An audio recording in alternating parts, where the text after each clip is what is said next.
Welcome to the Deep Dive. We're the place you come to get under the surface of the biggest topics. We sift through the sources, the noise, and bring you what really counts. And today we're diving into, well, one of the all-time great mysteries. The pyramids of Giza. Still sparking debate after more than 4,000 years. Absolutely. And there's fresh fuel on the fire, it seems. Some recent bombshell claims have kicked things up again. That whole clash between mainstream archaeology and, let's say, alternative ideas. It's a classic dynamic, isn't it? We've got a really interesting mix of sources today, mostly from some recent, quite fiery discussions featuring academics, alternative thinkers, even top Egyptian figures. Right.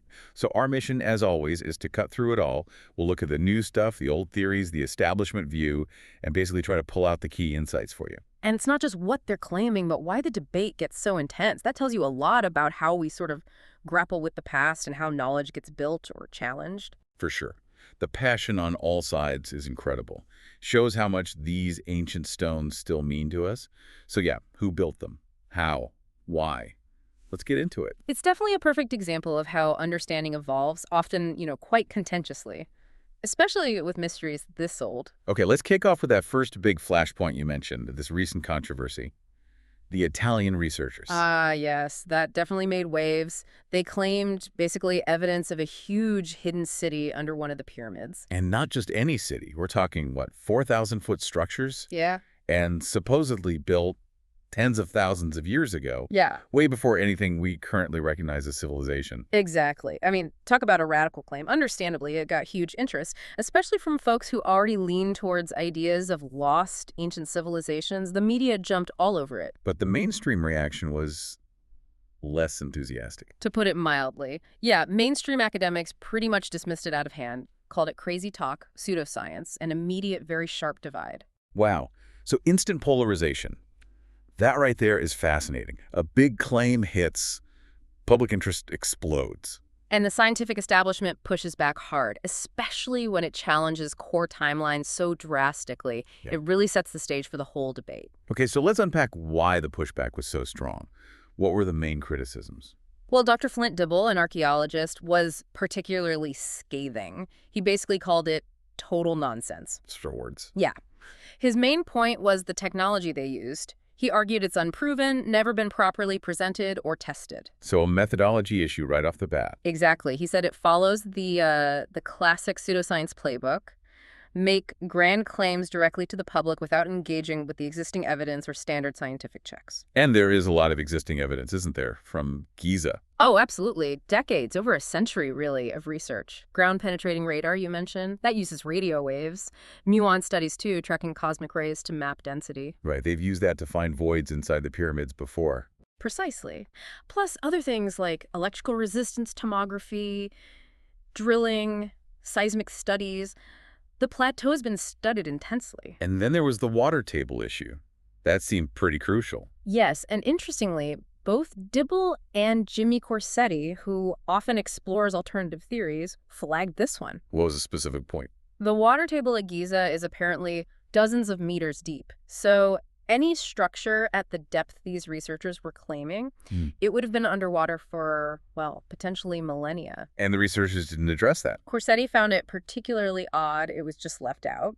Dibble also hit them hard on claiming they were canceled when they hadn't even submitted their work for peer review. It's the kind of standard practice in science, right? Getting other experts to check your work. It's fundamental. Dibble's suggestion was, if your tech is so good, prove it somewhere we know there are buried structures first, like the Roman port of Ostia. Where they could cross-reference with other methods. Exactly. Satellite imagery, magnetometry, GPR, show it works reliably there, then maybe tackle Giza.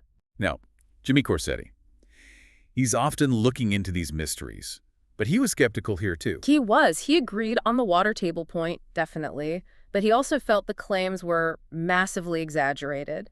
He pointed to a mismatch between the raw scan data. The actual output from the tech. Right, and these sort of AI animated photos they presented. He found it weird how they showed side view images when the scans presumably came from satellites looking down. Suggesting maybe some artistic license or manipulation? He used the phrase massive manipulation, yeah. Made it hard to actually correlate the claims with the supposed evidence. And Milo Rossi. Another voice questioning things. He called the scan very noisy and interpreting it to a Rorschach test.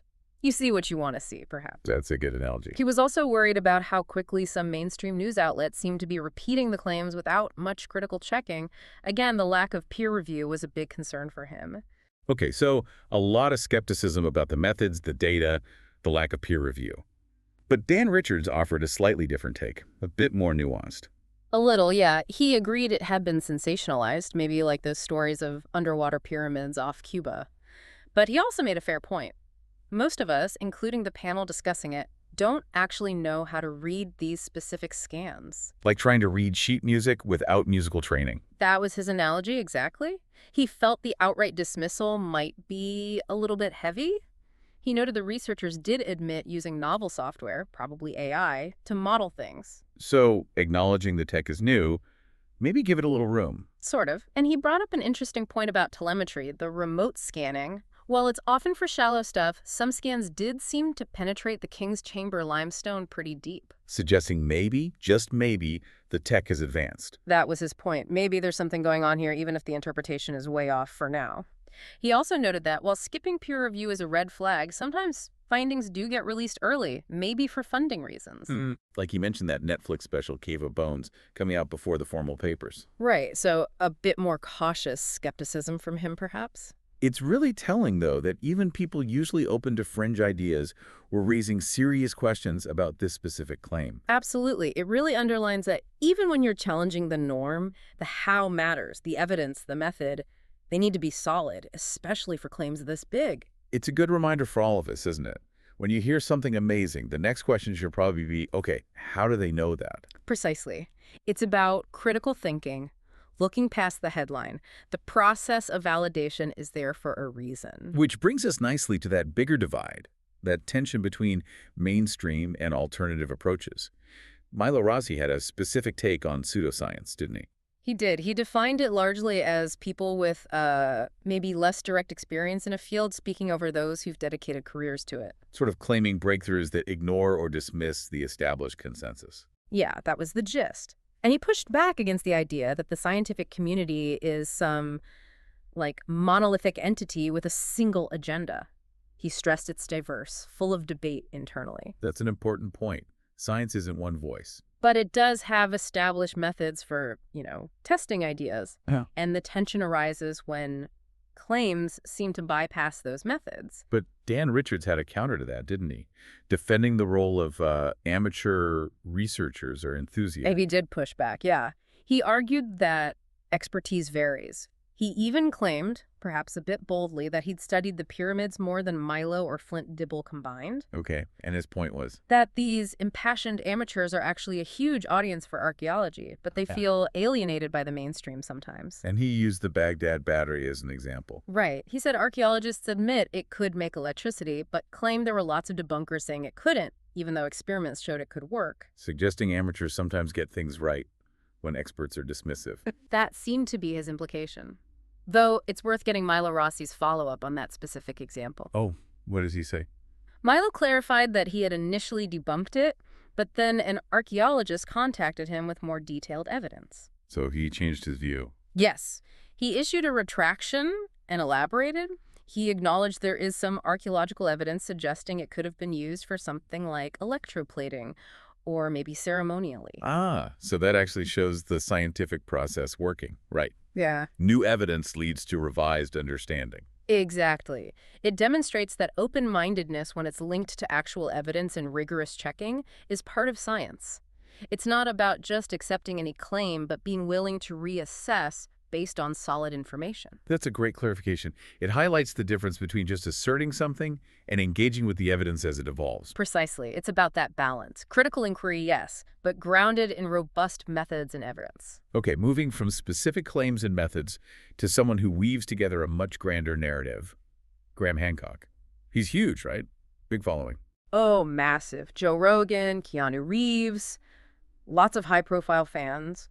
And his central idea is pretty captivating. This lost Ice Age civilization. Yeah, a sophisticated society, he argues, that mastered things like math, architecture, astronomy, long before established history says they should have, and then catastrophe struck. He's careful not to call it a super civilization, though. Right. He describes it more as a culture that developed differently, went further in certain directions, particularly in understanding the cosmos and the world. And what's the evidence he points to? How does he build this case?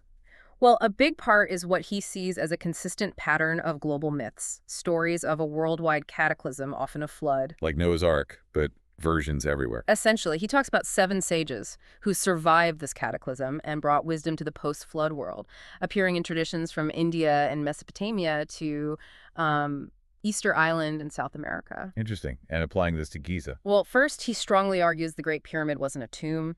He emphasizes that no pharaoh's body has ever been found in any pyramid. He mentions Caliph Mamun breaking in and finding it empty. Exactly. That's a key point for him. And then there's the math, the famous Giza math argument. The 43,200 number. Uh-huh.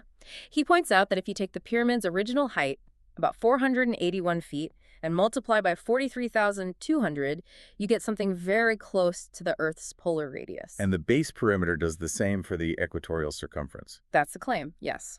And he stresses that 43,200 isn't random. It's linked to precession. The Earth's wobble. Right. The slow wobble of Earth's axis.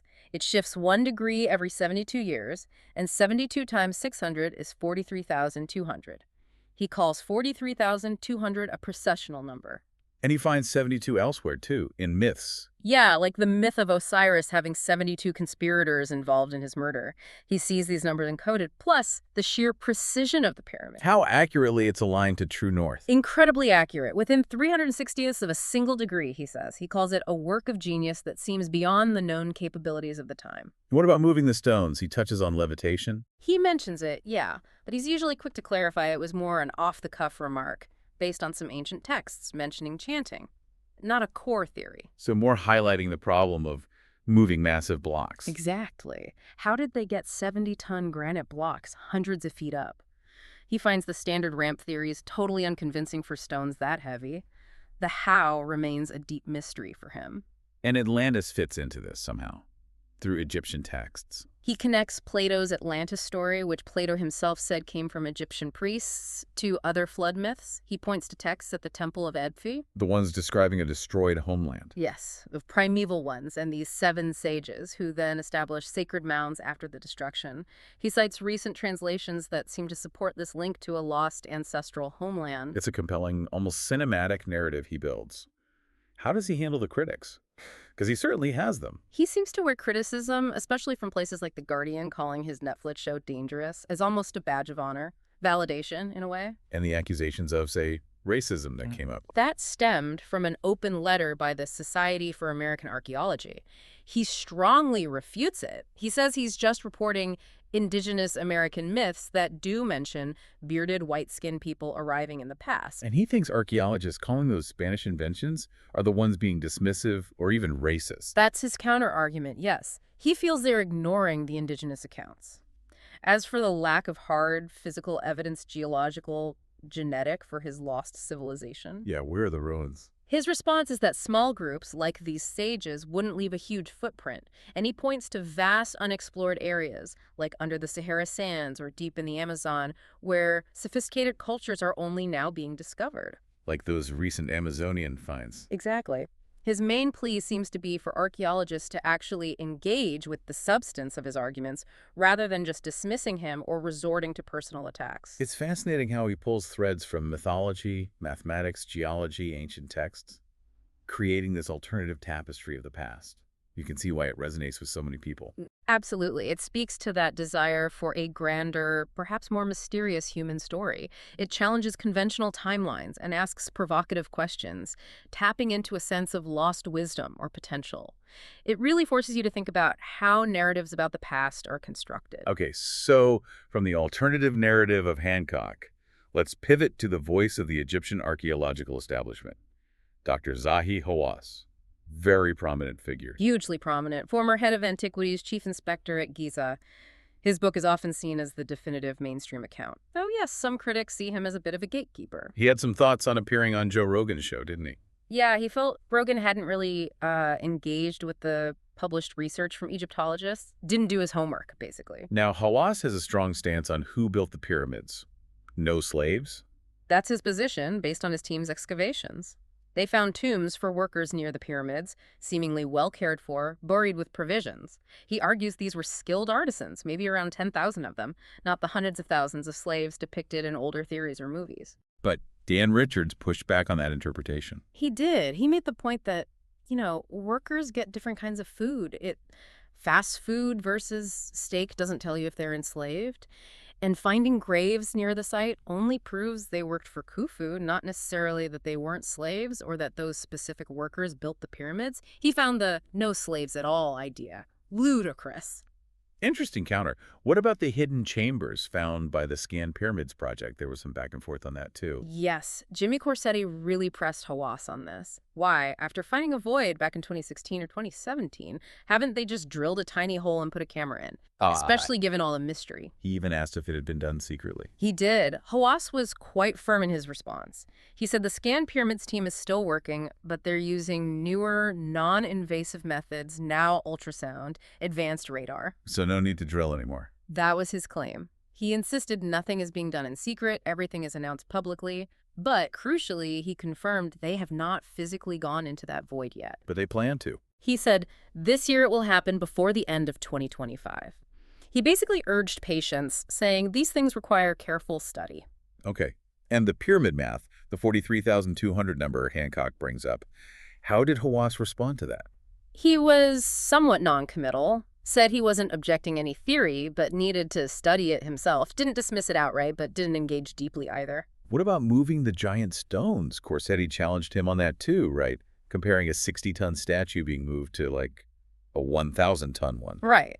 Hawass often cites a tomb depiction showing a large statue being moved on a sledge with water poured in front. Corsetti questioned if that method simply scales up indefinitely for much larger blocks, like the massive Ramesses statue moved over 170 miles. Can wooden sleds just handle any weight? That was the question. Hawass's response was to point again to the Jarf Papyrus, the overseer's logbook, mentioning cutting limestone and using small stones, maybe for ramps or rollers. He stated quite definitively, we found all the evidence of how the Great Pyramid was built completely, told Corsetti to read the papyrus. So, sticking to the established evidence. Then Dan Richards tried to ask about an Egyptian creation myth term, Zepti. Yeah, Dan brought this up, claiming Hawass had said on Rogan he didn't know it. Dan linked it to the idea of a primeval mound, maybe implying ancient knowledge. And Hawass's reaction. He said he knew the Egyptian creation stories, of course, but had never heard of that specific term, Zepti, and dismissed its relevance to pyramid construction. This whole exchange with Hawass really highlights that tension, doesn't it? Between the official bodies controlling the sites and the public, or alternative researchers wanting faster answers or different interpretations. Absolutely. It's about access, control over the narrative, and the pace of investigation versus the public's hunger for information and answers. It fuels a lot of the ongoing debate and speculation. And even with Hawass's certainty, these fundamental questions about how they built them just persist. They don't seem to go away. No, they don't. That core enigma remains potent. Jimmy Corsetti emphasized those gaps in the historical record. The missing chapters between kingdoms. Exactly. Those long periods where, as he put it, nobody was alive afterwards to say what was happening before. He argues we have absolutely no idea how the pyramids were constructed, how, or even precisely when. And the lack of direct descriptions. No hieroglyphs showing pyramid building. That's another big point for the alternative side. Corsetti stressed that out of, tens of thousands of known hieroglyphs, not one depicts the process. And as we mentioned, he argues the Jarf Papyrus doesn't explicitly mention building a pyramid either. That absence of a clear how-to manual is pretty striking. It leaves a void, and that void is naturally filled with questions, speculation, and alternative theories. It's a major challenge for the standard model to address convincingly for everyone.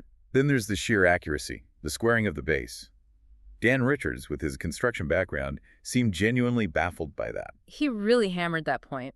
A deviation of only about 2 inches over a 756-foot side, that's less than 0.1% error. Which he called machine age accuracy. Right, on a massive scale. He argued you simply can't do that with ropes and sticks. He pointed out even observatories built much later, like 500 years ago, weren't as precise. How did Hawass explain that level of precision? He stuck to the basics. Good location, solid rock foundation, careful cutting, use of ramps. He again referenced the Jarf Papyrus as part of the evidence for their methods. But Dan clearly wasn't convinced you could get that accurate with those tools. He even speculated about, what was it, mirrors and light. Yeah, some kind of method using a target, maybe a concave mirror, and focusing light to get incredibly precise alignments over distance. Pure speculation, of course, but born from his own practical understanding of construction tolerances. So we're left with this situation where the monuments themselves seem to potentially outstrip the documented capabilities of their supposed builders. That's the core puzzle, isn't it? That really is the heart of the enduring mystery. It forces us to question the limits of our current understanding. Did ancient people possess knowledge or techniques we've lost or simply haven't rediscovered yet? It definitely requires a certain humility, doesn't it? Facing something so ancient and monumental that still defies easy explanation. Absolutely. It reminds us that the past can still hold profound surprises, and the quest for understanding is far from over. Science is a process of refining knowledge, not having all the answers fixed in stone. Wow, what a journey through the Giza debates. We've seen these controversial new hidden city claims get shot down, but also how even alternative thinkers apply critical analysis. We've heard the strong defense of the mainstream view from Dr. Hawass, contrasted with the sweeping, provocative narratives of someone like Graham Hancock. And through it all, those fundamental questions persist. How were they built with such precision? What was their true purpose? Are they really only as old as we think? The debate is clearly alive and well. It truly is. And the intensity shows how deeply these ancient structures resonate, symbolizing human ingenuity, mystery, and perhaps knowledge we're still striving to fully grasp. So here's a final thought for you, listening in. We're constantly being surprised by human capability, both today and uncovering it in the past. What other impossibilities might just be waiting for the right discovery, the right piece of evidence? What might still be hidden under the sand or in plain sight within texts we haven't fully decoded that could reshape our understanding of who we are and where we came from? It's a tantalizing thought. We definitely encourage you to keep exploring, keep questioning, dive into the sources that sparked your interest here. Sometimes the journey of digging deeper is actually more rewarding than finding a single simple answer.